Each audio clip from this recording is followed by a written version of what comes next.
السلام عليكم ورحمة الله. كما كتشوفوا الإخوان على حساب هاد الحملة اللي نديرو على الدراجات النارية. الأمن كيحتاجو دراجات وكيديروا واحد الجهاز ديال المقياس، يعني كيعبروا به السرعة. ولكن هاد الجهاز راه غلط 100%، لأن الدراجة كتحط فوقو خاوية، ما هزاش البلايص وما حابسهاش الريح.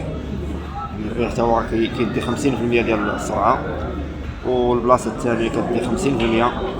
يعني على حساب هذا الجهاز اللي كيديرو غتولي تقدر تشد 200 فوق هذوك البوليات اللي كيدورو. يعني راه ماشي طريقة صحيحة وغالطة 100%.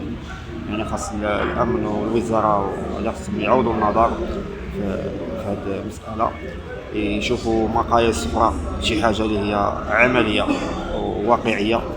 يعني هذيك الدراجة خاصها تقاس في الطريق، ماشي فوق هذاك الجهاز. يعني الجهاز يقدر يدار في هذيك الدراجة ويشدوا بها الطريق، وتكون تكون علاماتنا يعني جوج تاع البلايص، وعاد يشوفوا الدراجة شحال غتمشي. اما هذاك فوق هذاك البولي ما حابسها لا ريح، ما هزها لا تقل لا والو، وهنا كيتعداو على المواطن وكيحرموه من الدراجه ديالو.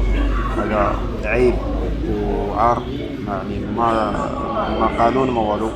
يعني خاص ياخذوا بعين الاعتبار حق المواطن، الحقوق ديالو.